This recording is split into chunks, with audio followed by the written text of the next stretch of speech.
നമസ്കാരം. ഇന്ന് നമുക്കിത്തിരി പഴയൊരു കഥ കേൾക്കാം. ചിലപ്പോൾ ഒരു ഇതിൽ അവസാനിക്കില്ല, രണ്ടാമത്തെ ഒരു വീഡിയോ കൂടിയായിട്ട് നമുക്ക് വരേണ്ടി വരും. ഗണപതി പ്രാതൽ എന്നാണ് കഥയുടെ പേര്. അപ്പോൾ തന്നെ നിങ്ങൾക്ക് മനസ്സിലായിട്ടുണ്ടാവും കഥ ഗണപതിയായിട്ട് ബന്ധപ്പെട്ടിട്ടാണെന്ന്. കുബേരൻ എന്ന് നിങ്ങൾ കേട്ടിട്ടുണ്ടോ? കുബേരൻ എന്ന് പറഞ്ഞാൽ സമ്പത്തിൻ്റെ, കാശിൻ്റെ ദൈവമാണെന്നോ അധിപനാണെന്നോ ഉടമസ്ഥനാണെന്നൊക്കെ പറയാം. ഒരുപാട് കാശുള്ള മനുഷ്യനാണ് അദ്ദേഹം, കാശുള്ള ആളാണ് അദ്ദേഹം.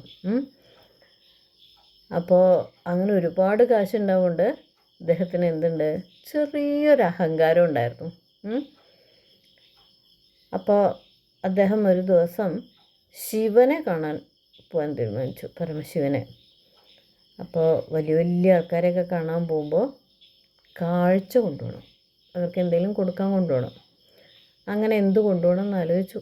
അപ്പോൾ ഒരു വലിയ നേന്ത്രക്കായുടെ കൊല കൊണ്ടുപോകാൻ തീരുമാനിച്ചു. നമ്മുടെ നാട്ടിൽ സാധാരണ കാണുന്ന പോലെ ഒന്നല്ല കേട്ടോ, വളരെ വളരെ വലിയ കൊല. അത് ഒരാൾക്കൊന്നും ഏറ്റാൻ പറ്റില്ല. ഒരു 4-5 വലിയ വലിയ ആളുകൾ ഏറ്റിയിട്ടാണ് കൊണ്ടുപോകണം. നല്ല മല്ലന്മാരായിട്ടുള്ള ഒരു 5-6 ആളെ ഏറ്റിയിട്ടാണ് ഈ കായക്കൊല കൊണ്ടുപോകണത്. മുമ്പിൽ കുബേരൻ ഇങ്ങനെ നടക്കുന്നുണ്ട്, ഈ 5-6 പേര് ആ കായക്കൊലയും താങ്ങി പിടിച്ച് പിന്നാലെ നടക്കുന്നുണ്ട്. അങ്ങനെ നടന്ന് ശിവൻ്റെ ആ കൊട്ടാരത്തിൻ്റെ അടുത്തെത്തി. അപ്പോൾ കൊട്ടാരത്തിൻ്റെ വാതിലിൽ കടന്നപ്പോൾ അവിടെ ഉണ്ടടാ ഒരാൾ നിൽക്കണു. ആരാണ്? പരമശിവൻ്റെ പുത്രനായിട്ടുള്ള ഉണ്ണി ഗണപതി അവിടെ അങ്ങനെ നിൽക്കണു. അപ്പോൾ കുബേരൻ അത്ര മൈൻഡ് ചെയ്തില്ല. അങ്ങോട്ട് കിടക്കാൻ തുടങ്ങിയപ്പോൾ ഉണ്ണി ഗണപതി തൻ്റെ തുമ്പിക്കൈ കൊണ്ട് എടുത്തെടുത്തു. എന്നിട്ട് പറഞ്ഞു, അതേ എങ്ങോട്ടാ പോണേ ചോദിച്ചു. അപ്പോൾ ഞാൻ ശിവനെ കാണാൻ. ആയിക്കോട്ടെ, ആ കയ്യിലുള്ള കൊല അവിടെ വെച്ച് പൊക്കോളൂ പറഞ്ഞു. അതിപ്പോൾ എങ്ങനെയാണ് ഗണപതി ഉണ്ണി? അത് ശിവന് കാഴ്ച വയ്ക്കാൻ വേണ്ടി ഞാൻ കൊണ്ടുവന്നതാണ്. അതവിടെ കൊണ്ടുപോയിട്ട് കാഴ്ച വയ്ക്കാം, എന്നിട്ട് ഉണ്ണി അച്ഛൻ്റെ നിന്ന് വാങ്ങി കഴിച്ചോളൂ. അത് നടക്കില്ല, അവിടെ വയ്ക്കൂ. എനിക്ക് വിശന്നിട്ട് വയ്യ, അവിടെ വയ്ക്കാനാണ് പറഞ്ഞത്. ശിവൻ്റെ മകനാണ് ചോദിക്കുന്നത്. അഥവാ കൊടുക്കാണ്ട് അങ്ങോട്ട് പോയാൽ, അഥവാ ഉണ്ണി ഗണപതി അവിടെ ചെന്നിട്ട് ശിവനോട് പരാതി പറഞ്ഞാൽ ചിലപ്പോൾ ശിവൻ കോപിച്ചാലോ. അത് പേടിച്ചിട്ട് കുബേരൻ മനമില്ലാ മനസ്സോടെ എന്തു പറഞ്ഞു, ശരി നിങ്ങളൊരു കാര്യം ചെയ്യൂ, ആ കൊല ഗണപതിക്ക് കൊടുക്കൂ.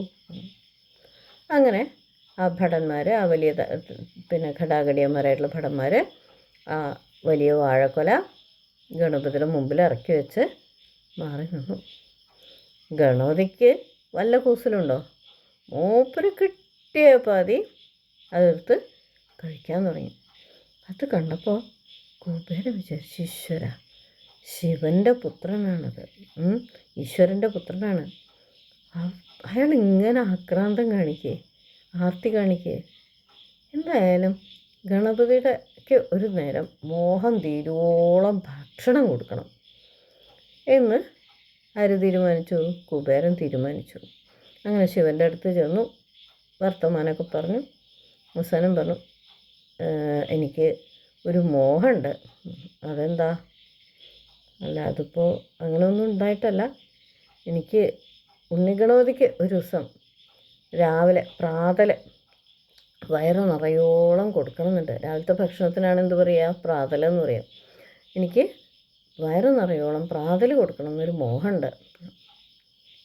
അത് വേണോ കുബേര? തന്നെ കൊണ്ട് പറ്റുമോ ചോദിച്ചു ശിവൻ.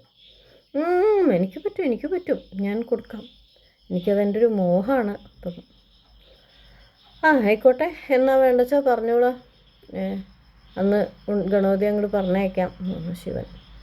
അപ്പോൾ കുബേരൻ പറഞ്ഞു, ശരി ഞാൻ എല്ലാം ഒരുങ്ങിയിട്ട് ആളെ അയക്കാം, അപ്പോൾ ഉണ്ണി അങ്ങോട്ട് പറഞ്ഞേച്ചാൽ മതി എന്ന് പറഞ്ഞു.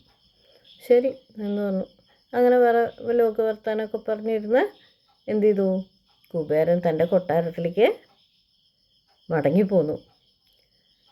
എന്നിട്ട് എന്തുണ്ടായെന്നുള്ളത് അടുത്ത ദിവസം പറയാം. ഓക്കെ.